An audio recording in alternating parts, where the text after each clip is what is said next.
Nós estamos iniciando hoje uma breve série orando em números. Como os irmãos sabem, nós temos trabalhado sequencialmente, buscando orações nos livros da Bíblia.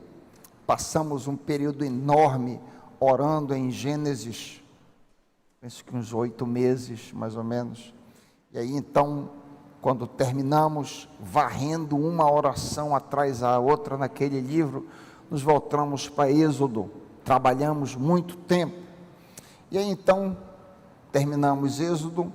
Como faltavam poucas quartas-feiras para a minha saída de férias, eu resolvi fazer uma breve série, O Grande Amor de Deus. E trabalhamos o grande amor do Pai, o grande amor do Filho e o grande amor do Espírito. Entramos de férias e agora retomamos a série normal, orando em números. Quando comecei a varredura desse livro, encontrei poucas orações nesse, mas a primeira oração muito conhecida que foi cantada aqui, que é frequentemente extraída do seu contexto, oração belíssima, se encontra em Números 6. Quantos têm o livro santo? O único livro que Deus escreveu para o homem, glória a Deus. Aqui nós examinamos a Bíblia, porque cremos nesta igreja que a Bíblia é a palavra de Deus. É a palavra inerrante, infalível do Deus vivo, o Deus Criador que fez todas as coisas. Budista, cristão, islâmico, deu a Bíblia para o mundo todo, é o livro santo do mundo, é a Bíblia Sagrada, amém? Isso que essa igreja crê, e é isso que nós pregamos. Ainda vamos examinar Números 6, do versículo 22 ao versículo 27. Números 6, 22, disse o Senhor a Moisés: falarão e a seus filhos, dizendo: assim abençoareis os filhos de Israel, dir-lhes-eis: o Senhor te abençoe e te guarde, o Senhor faça resplandecer o seu rosto sobre ti e tenha misericórdia de ti, o Senhor sobre ti levante o seu rosto e te dê a paz. Assim porão o meu nome sobre os filhos de Israel, e eu os abençoarei. Pai, que as palavras dos meus lábios e o meditar do meu coração sejam agradáveis a ti, rocha minha e redentor meu. O povo de Deus apoiando diz amém. Como disse, frequentemente esta oração é extraída do seu contexto, e então pensa-se que ela está ali solta, sem nenhum condicionante. Mas um estudo mais detalhado e pormenorizado dela, vemos que ela está inserida em um contexto significativo, que é um contexto que vai do primeiro versículo do capítulo 6 até o final do capítulo 7. E na primeira porção do capítulo 6, que está aberto aí diante de vocês, Números 6, de 1 a 12, nós temos um contexto de separação, de consagração. É a separação do nazireu, do homem ou da mulher que iria viver exclusivamente consagrado ao Senhor. Está listado aí na tua Bíblia, vai do 6, de 1 a 12. Daí, do 13 em diante, do 13 ao 21, está a entrega do nazirato, depois que a pessoa cumprir o voto, que eu vou falar rapidamente em que consiste esse voto de nazireu. A pessoa entregava, cortava o cabelo, colocava junto com a sua oferta para queimar no altar, e aí então segue-se a bênção. A bênção está nesse contexto: o Senhor te abençoe e te guarde, o Senhor levante o teu rosto sobre ti, o Senhor tem a miséria. Está no contexto aí. E aí segue-se, depois da bênção, um serviço. Porque a gente não é só para ser abençoado, a gente é para servir ao Senhor com alegria, trabalhar na obra do Senhor. Mas o serviço vem em último lugar. Quer ver onde está? Mas pastor, onde está o serviço? Está aí, 7:5, olha aí na tua Bíblia, 7:5. Recebe os carros, os bois deles serão destinados ao serviço na tenda da congregação. Então esse é o contexto maior da bênção arônica que nós acabamos de ver cantada e depois lida aqui por mim. Mas o que é o voto nazireu? O voto nazireu se destinava a alguém, homem ou mulher, 6:2, você pode conferir, homem ou mulher, podia ser um nazireu, que desejasse se consagrar totalmente ao Senhor. Há vários exemplos de nazireus na Bíblia: Sansão, Samuel, João Batista e outros. São exemplos de nazireus que a Bíblia nos apresenta. Em que consistia o voto do nazirato? Basicamente 3 pontos. Para que eu quisesse ser um nazireu, eu não poderia jamais cortar o cabelo. No meu caso não tem tanto problema, né? Mas a linguagem técnica é: não passará a navalha sobre a cabeça. Esse é o termo jargão técnico. Sobre sua cabeça não passará a navalha. O segundo ponto: o voto nazireu exigia abstenção do fruto da vide. Não podia beber vinho, não podia beber vinagre, não podia nem mesmo tocar passas, que não era um elemento alcoólico, mas todo contato com o produto da videira, com a vide, estava proibido. E por último, o nazireu não podia ter contato com morto. Ele não podia entrar na casa de um morto, entrar em um cemitério, ou tocar quem quer que fosse que tivesse morrido, um animal, nem mesmo seu pai ou sua mãe. Então são os 3 elementos que comprazem o voto nazireu. Eu dei 3 exemplos aqui, Sansão, Samuel, mas o nazirato era uma coisa comum em Israel, não era uma coisa extraordinária. Se você se voltar, deixa um dedo em Números, se você se voltar para Amós 2:11, Amós 2:11, você vai notar que era uma prática relativamente frequente. Assim como Deus levantava profetas, Deus levantava nazireus também. Números 2:11, diz assim o Senhor: escolhi alguns, Amós 2:11, Amós 2:11, escolhi alguns de teus filhos para serem profetas e alguns de teus jovens para serem nazireus. Não é verdade, povo de Israel? Deus está dizendo.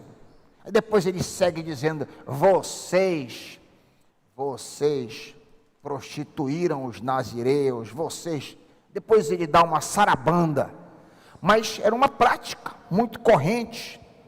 Vale a pena rapidamente considerar o nazirato um exemplo de fracasso e um exemplo de sucesso, já que o tema da noite é bênção, a bênção arônica que nós lemos. Vale a pena considerarmos pelo menos 2 casos, um de fracasso de Sansão e o de Samuel como de grande sucesso. No caso de Sansão, lemos em Juízes 13, 3-5. É interessante, como parêntese, como curiosidade, tanto a mãe de Sansão como a mãe de Samuel eram estéreis, não podiam ter filhos, e o Senhor as abençoou com o fruto do ventre, como abençoou trazendo a glorinha para nós, amém? O caso de Sansão, Juízes 13, 3-5, certo dia o anjo do Senhor apareceu a mãe e lhe disse: você é estéril, não tem filhos, mas engravidará e dará à luz a um filho. Todavia, tenha cuidado, está aí agora, não beba vinho nem bebida fermentada, não coma nada impuro, e não passe a navalha sobre a cabeça do filho que você vai ter. Está aí. porque o menino será nazireu, consagrado a Deus desde o nascimento. Ele iniciará a libertação de Israel das mãos dos filisteus.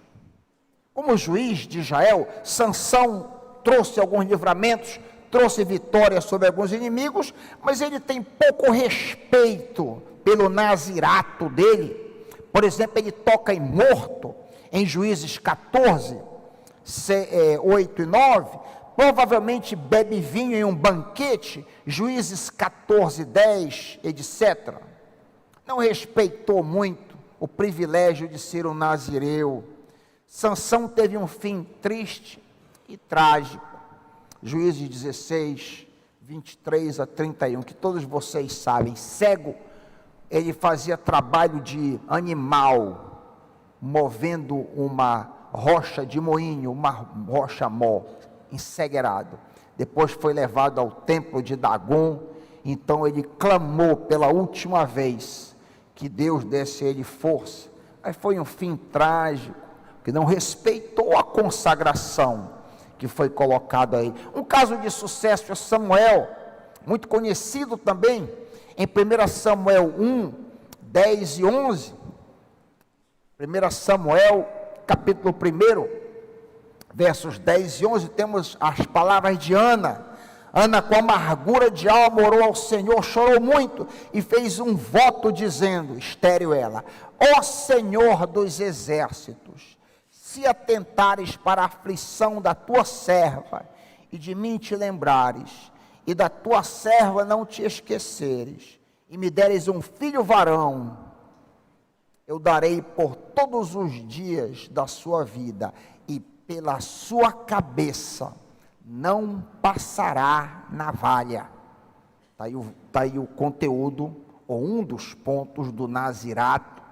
Samuel honra sobremaneira seu nazireado, tornando-se um exemplo de piedade e fidelidade.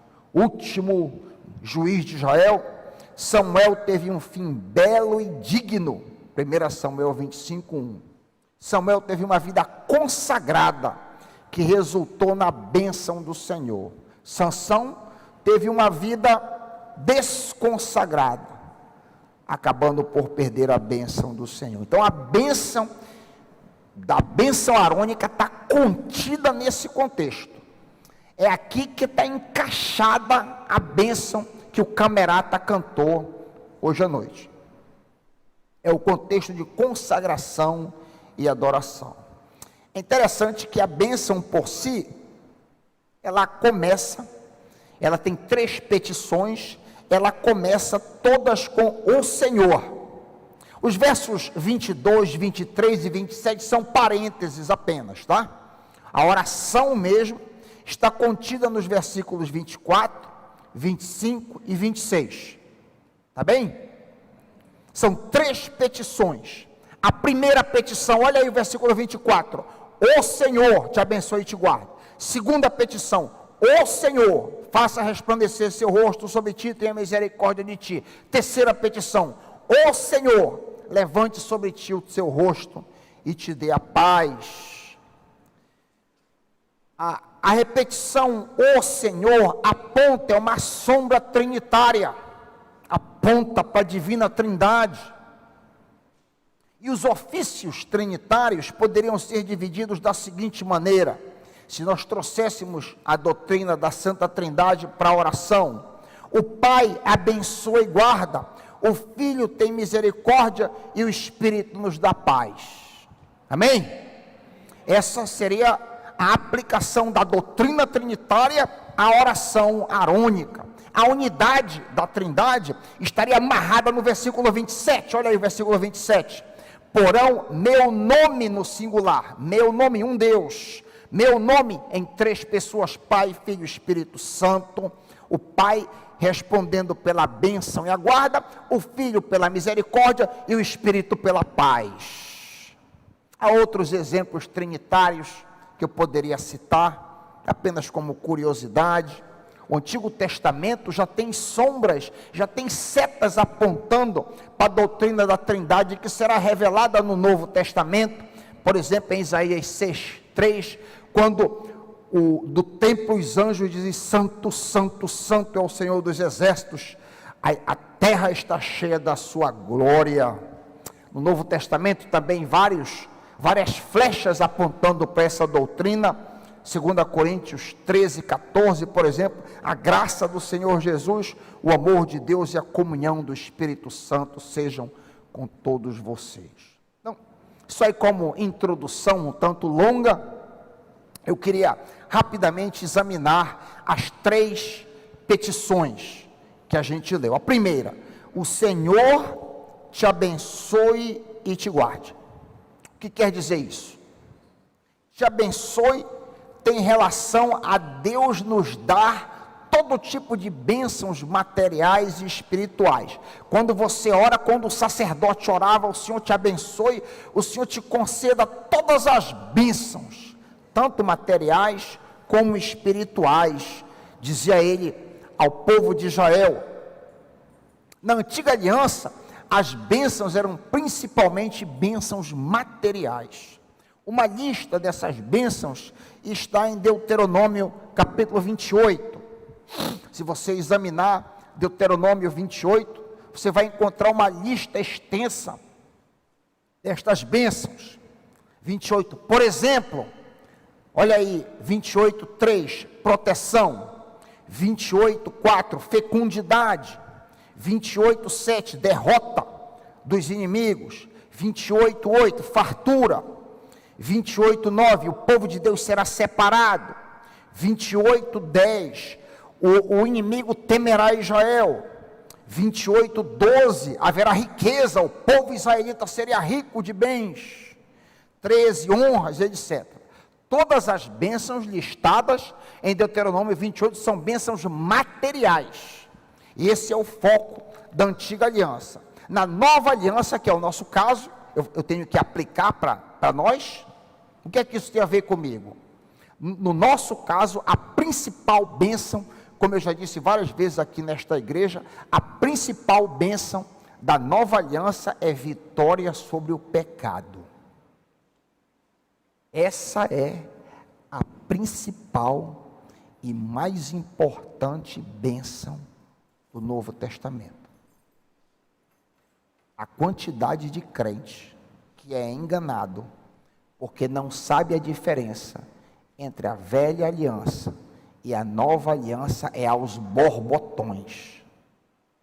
Vão numa igreja, aí o pastor pega um texto do Antigo Testamento: tu vais ter isso, tu vais ter aquilo, fecundidade, que eu acabei de ler, terás muitos filhos, terás riquezas, você vai ter também. Isso é a antiga aliança.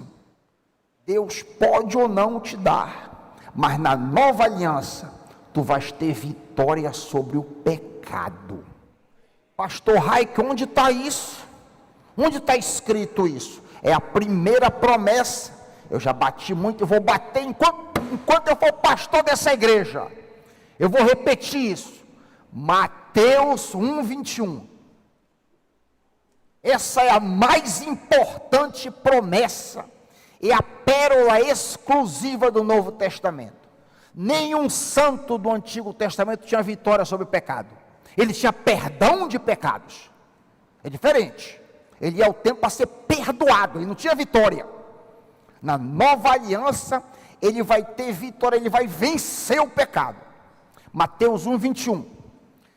O anjo diz a José que Maria dará à luz um filho e você deverá dar-lhe o nome de Jesus. Por que razão? Porque ele salvará o seu povo dos seus pecados. Jesus não veio nos salvar para levar para o céu. Isso é secundário. Jesus não veio a esse mundo para nos levar para o céu e nos livrar do inferno. Isso é secundário, isso que é pregado. Mas Jesus veio a esse mundo para nos salvar dos nossos pecados. Amém, meus irmãos? Essa foi a razão da vinda do Senhor Jesus. Nos livrar dos nossos pecados. Nos dar uma vida de vitória. Então a bênção arônica aplicada para nós hoje, a bênção do Senhor é que nós vamos vencer os nossos pecados. Pastor Raik, o irmão pode dar um exemplo de vitória sobre o pecado? Posso dar muitos, vou dar alguns aqui. A bênção espiritual para nós, por exemplo, vitória sobre a ira, vitória sobre o gênio, Mateus 5:22, vitória sobre a lascívia, Mateus 5:28, vitória sobre a mentira. O crente tem que vencer a mentira, não pode mentir como o pagão. Mateus 5:37. Eu estou dando a referência para que o irmão se baseie na escritura e não nas minhas palavras. O Senhor disse: não, veja se está na Bíblia, meu irmão. Veja se bate na escritura. Vitória sobre o revanchismo. Um crente verdadeiro, ele não anda se vingando de ninguém. Deixa na mão do Senhor. Me ofendeu, deixa, entrega na mão do Senhor. Quem vive se vingando e tirando satisfação é pagão. O crente que entendeu o cristianismo verdadeiro, deixa, entrega na mão do Senhor. Não dá lugar a ele, é do Senhor a vingança. Vitória sobre o revanchismo, Mateus 5:39. Vitória sobre o ódio. Crente não é para odiar ninguém. Quando a raiz de amargura entrar no teu coração, o Senhor me livra disso. Pastor Raik, mas a pessoa me ofendeu. Entrega para o Senhor e pede para o Senhor te limpar. Vitória sobre a inveja. Vitória sobre a inveja. Vitória sobre o ciúme. Vitória sobre competição. Eu não preciso competir com ninguém. O outro é melhor do que eu. Louvado seja Deus, que Deus abençoe. Mateus 5:44. Desculpa, vitória sobre a inveja, Mateus 5:3, desculpa. Vitória sobre a ansiedade. A quantidade de crente que anda ansioso é enorme.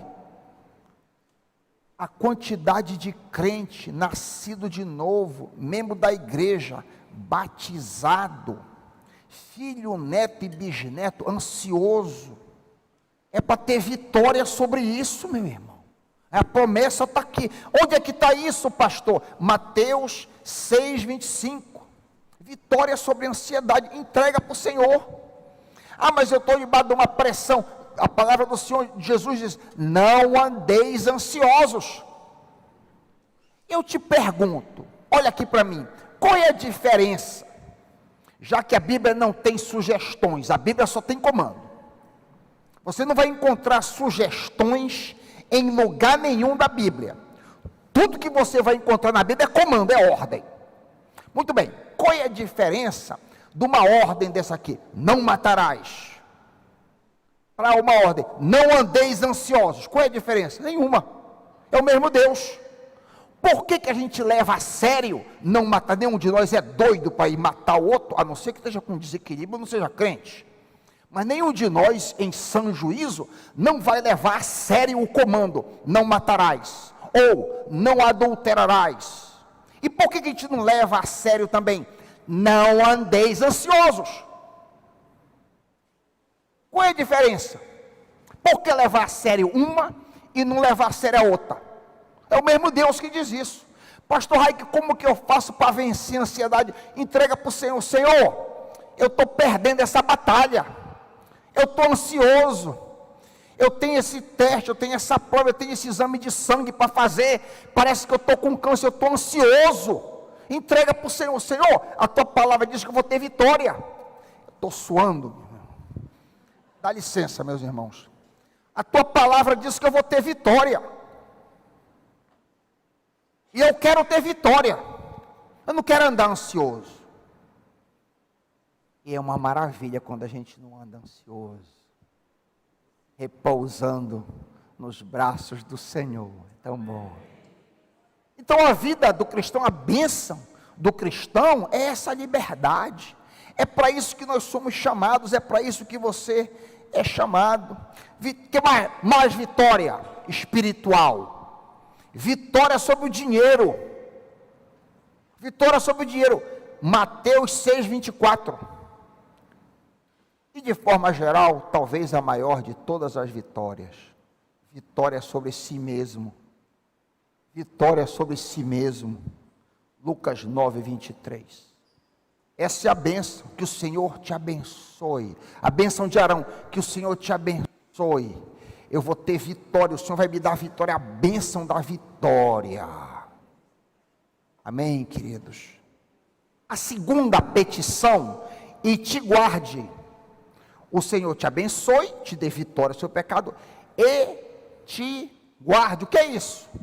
O que é isso? O Senhor te mantenha na vitória. Tu não vai vencer uma vez, o Senhor te mantenha vitorioso, porque nossa vida é um desafio atrás do outro. Nós precisamos ser mantidos no braço do Pai, é Ele que nos mantém. A vida cristã é uma corrida, todos nós somos chamados a corrê-la. Hebreus 12, 1 e 2. Hebreus 12, 1 e 2. Portanto, também nós, uma vez que estamos rodeados por tão grande nuvem de testemunha, livremo-nos de tudo o que nos atrapalha, do pecado que nos envolve, e corramos com perseverança a corrida que nos está proposta. A vida cristã não é aceitar Jesus e acabou, não. Eu aceitei, eu levantei o braço aqui, aceitei Jesus e está tudo. Somos chamados para uma corrida. Você está na linha, nenhum corredor ganha a corrida que está na linha de chegada, passo, não. Ele tem que percorrer. Então quem nos mantém na corrida é o Senhor. Que o Senhor te abençoe e te guarde, te mantenha correndo, te mantenha forte. Nós precisamos disso diariamente. Nós nunca podemos perder de vista que, embora a gente seja responsável pelas nossas ações, por correr a corrida, é o Senhor que nos guarda, é o Senhor que evita que a gente tropece, é o Senhor, é o poder do Senhor que nos mantém de pé. Então nós somos responsáveis, sim, mas a nossa responsabilidade tem que ser auxiliada pelo Senhor. É Ele que faz a obra, é o Senhor que nos guarda de tropeçar. Judas 24 e 25, aquele que é poderoso para vos guardar de tropeçar, é Ele que nos guarda, é Deus que nos dá força para não pecar. Assim diz a oração do Pai Nosso: não nos deixes cair em tentação, mas livra-nos. Infelizmente foi traduzido como do mal, deveria ser traduzido: mas livra-nos do pecado. Não nos deixes cair em tentação, mas livra-nos do pecado. É Ele que nos livra, é Ele que nos guarda. Ok, segunda petição. A primeira é: o Senhor te abençoe e te guarde. A segunda petição: o Senhor faça resplandecer o seu rosto sobre ti e tenha misericórdia de ti. O que é isso? Como que eu entendo isso aí? A paráfrase, tem uma paráfrase muito boa, chamada de New Living Translation, diz assim, olha que paráfrase gostosa. Ao invés de traduzir, faça resplandecer o seu rosto, a paráfrase diz: o Senhor sorria sobre você. Não é bacana essa paráfrase? O Senhor sorria sobre você e seja gracioso com você. É a mesma coisa dita de uma maneira mais solta. O que é ser gracioso ou ter misericórdia? É te trate com ternura, que o Senhor te trate com ternura, te favoreça e te perdoe. Quem não quer tamanho favor? Eu quero. Agora, curiosamente, na minha pesquisa, para preparar esse sermão, resplandecer o rosto, ou, para usar a paráfrase, sorrir, está conectado com salvar. Estranho, não é? Estranho, eu não sabia disso. Aprendi agora, preparando esse sermão, para compartilhar com a igreja. Resplandecer o rosto, o Senhor faça resplandecer o seu rosto, é igual a salvar. Quer ver? Abre a tua Bíblia aí, coloca um dedo marcando onde tu estás. Eu vou dar alguns exemplos. é para matar a cobra e mostrar o pau, não é?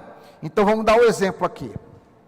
Olha aí, Salmo 31, 16, por exemplo, olha aí, Salmo 31, 16, faze resplandecer o teu rosto sobre o teu servo e salva-me por tua bondade.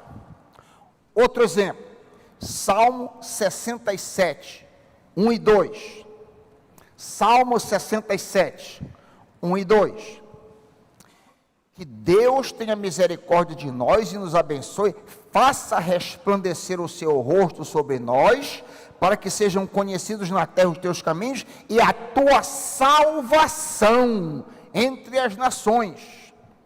Sempre que aparece resplandecer, aparece salvação também. Curioso, mais uma para o meu conhecimento teológico. Um outro exemplo, talvez mais rico, o refrão do Salmo 80. Olha o refrão. Olha o coro do Salmo 80. Salmo 80, versículo 3, 7 e 19. Salmo 80, versículos 3, 7 e 19. É a mesma coisa, é o refrão. O que diz o refrão? Restaura-nos, ó Deus, faze resplandecer sobre nós o teu rosto. Para quê? Para que sejamos salvos. Curioso, não é? Curioso, eu não sabia, repito, não sabia dessa. O Senhor resplandecer o seu rosto sobre mim e sobre você, é para nos salvar. No Antigo Testamento, nos salvar do inimigo. No Novo Testamento, nos salvar do quê? Um sonho de valsa, para quem responder. Do salvar do pecado. Aleluia. No Antigo Testamento, salvar dos perigos, salvar da enfermidade, salvar da pobreza, salvar das lutas, salvar no campo de batalha. No Novo Testamento, salvar do pecado, da vitória sobre o pecado. Aleluia. Vencer a droga, a desgraça do pecado que tenazmente se agarra a nós. É uma praga que nos dá tristeza e amargura quando nos vence. Que o Senhor resplandeça o seu rosto sobre ti. Que o Senhor me dê vitória sobre todos os meus pecados. A terceira e última petição. Versículo 26. O Senhor levante sobre ti o seu rosto e te dê paz. O que é isso? O que significa isso? O Senhor levante. O Senhor levante o rosto e te dê paz, é parecido com o que o Senhor levantou sobre Jó. É o favor que o servo obtém quando o Senhor é favorável a ele. Quando Deus diz a Satanás: tu viste o meu servo Jó? Tu viste, onde tu andaste? Quando os filhos dos homens e Satanás se apresentam diante de Deus, eu espero ser claro, quando os anjos e o diabo vêm se apresentar diante de Deus, ele diz: onde tu andastes? Aí o diabo diz: de perambular pela terra e passear por ela. E o Senhor levanta o rosto, ou se gaba: tu vistes o meu servo Jó? Íntegro. Tu vistes? Deus se vangloria do servo que coloca nele um sorriso e faz com que ele levante o seu rosto.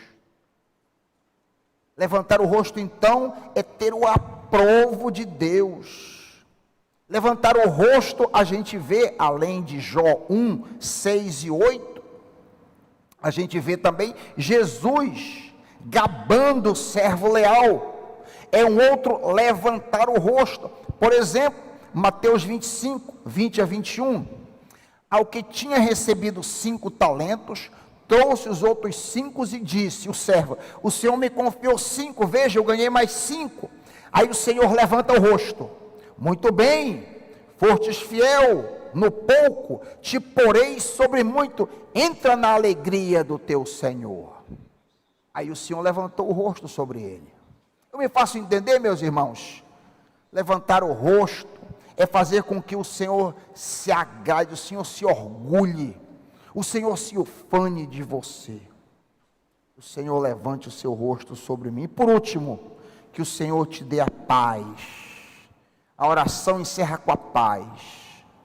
Que o Senhor levante sobre ti o seu rosto e te dê a paz. A falta de paz estraga qualquer bênção. A oração como um todo é uma oração de bênção. Mas sem a paz, tudo que veio antes é nada. A falta de paz, imaginemos um homem riquíssimo, porém sem paz, de que vale toda a riqueza? Imaginemos uma mulher abençoada com um bom casamento e lindos filhos, porém sem paz interior, de que vale marido, filhos na ausência de paz? Imaginemos alguém famoso, cujo nome é conhecido por todo mundo, porém sem paz, de que vale tanta fama? Há milhares de pessoas nessa categoria. Quando eu ouvia muito rock, uma das bandas que de vez em quando eu via era uma banda irlandesa, U2, U2. Eles têm uma música clássica, que do pico da fama, do pico da glória, do pico de dinheiro e da aclamação geral, o refrão da música é: eu ainda não encontrei o que eu estou procurando. Eu ainda não encontrei. Há uma insatisfação. Toda a glória, todo o dinheiro, mas há uma insatisfação no coração, porque não há paz. Não há paz interior. Uma vez eu também vi uma reportagem do Elton John, é um cantor inglês, muito famoso.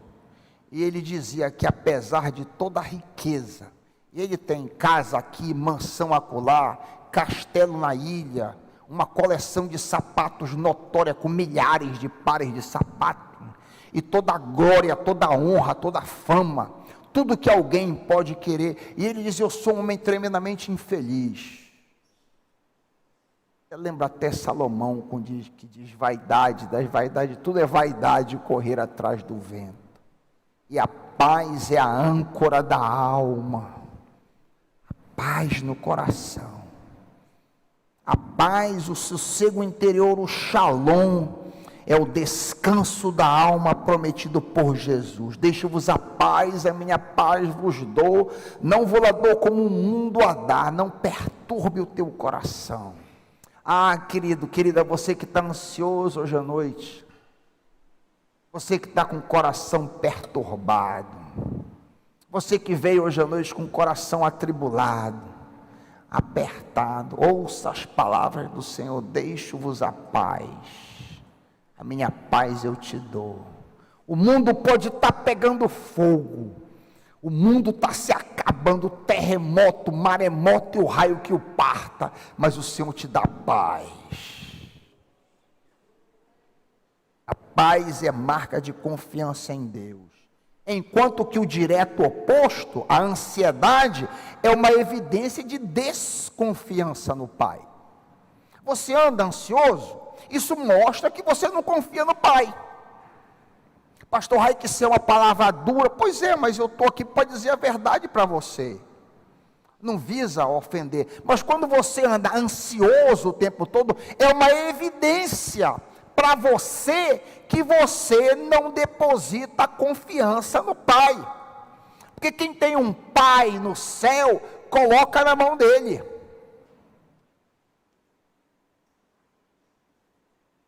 Por último, talvez para alívio vosso, na antiga aliança, o sacerdote foi comissionado para abençoar, como nós lemos nesta oração arônica. Deuteronômio 21:5, os sacerdotes, os filhos de Levi, o Senhor os escolheu para abençoarem em nome do Senhor. Na nova aliança, todo crente é um sacerdote, todo crente é um sacerdote. Onde está isso, pastor Raik? Está na tua Bíblia, 1 Pedro 2:5, vocês são casa espiritual, sacerdócio santo. E eu como sacerdote, você como sacerdote igual a mim, eu te abençoo em nome de Jesus. Nessa noite, eu te abençoo. Eu te abençoo e você me abençoa em nome de Jesus. Todos nós somos iguais. Lembrem que o contexto geral dessa bênção, da bênção arônica, é um contexto de separação, de consagração ao Senhor. O nazireu era para ser consagrado ao Senhor. É um contexto de entrega, é um contexto de pureza. O sucesso, como nós vimos em caso de Samuel, é quando alguém se consagra e leva a sério a sua consagração. Fracasso, no caso de Sansão, é alguém que não leva a sério e despreza. Eu hoje, à noite, queria te dar uma palavra de esperança. Queria que você saísse daqui esperançado, com coração renovado. Então que o Senhor te abençoe e te guarde, que o Senhor te dê vitória sobre o pecado e te guarde e te mantenha vitorioso. Que o Senhor faça resplandecer seu rosto sobre ti, ou seja, que o Senhor te trate com ternura, te perdoe e te salve de ti mesmo e dos teus pecados. E o Senhor levante sobre ti o teu rosto, o seu rosto, te dê a paz.